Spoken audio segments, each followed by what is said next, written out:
Now let's turn to Germany, Europe's wealthiest nation, a country known for its economic heft, but now a country staring at an economic crisis. Last year's report is out. The numbers have been crunched and it doesn't look good for Germany. The economy has contracted by 0.3%. It means the GDP has fallen over the last year.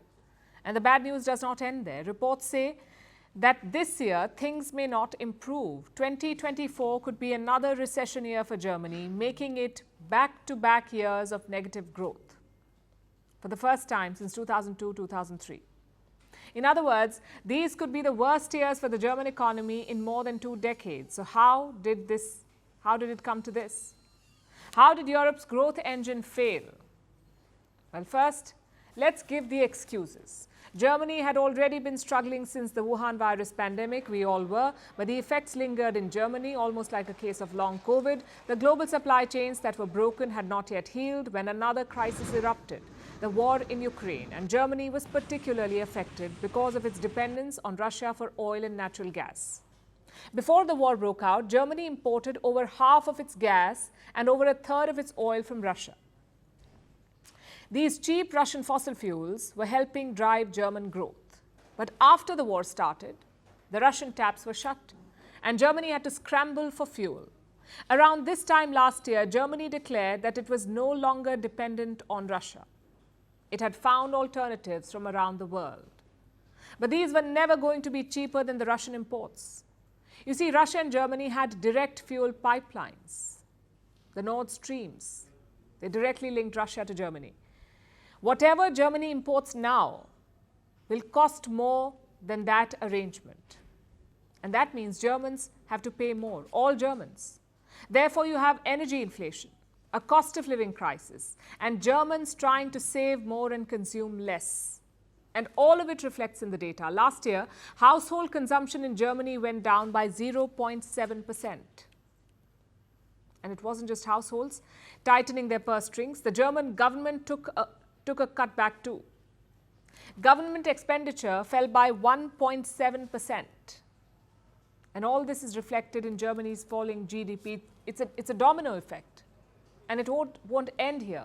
The next domino is already tumbling, as shown by the ongoing farmer and rail protest. Their fuel subsidies have been cut, so German farmers are protesting. They say growing crops is now unsustainable. But the government is not budging.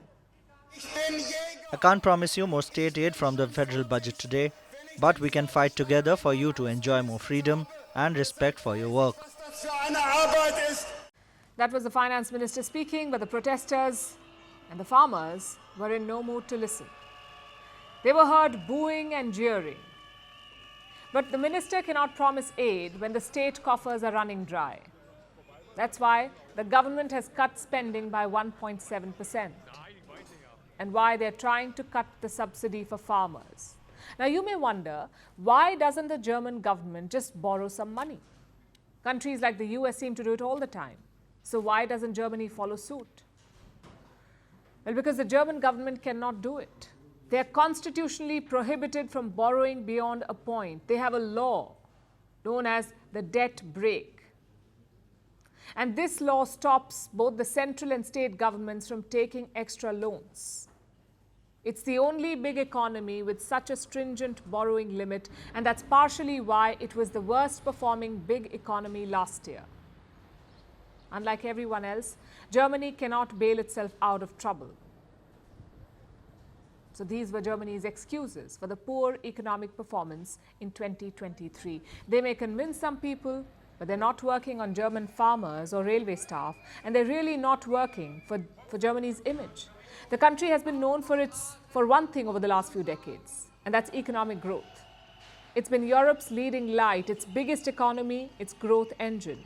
After World War II, Germany focused on economic recovery. Despite losing the war, it was given help.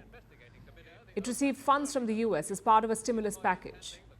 You may have heard of the Marshall Plan, that's what it was. And it helped Germany recover.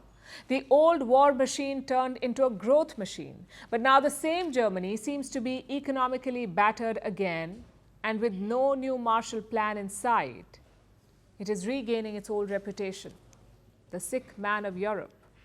The question is, will someone step in to save the sick man, or will it spend the next few years coughing, wheezing and struggling to recover?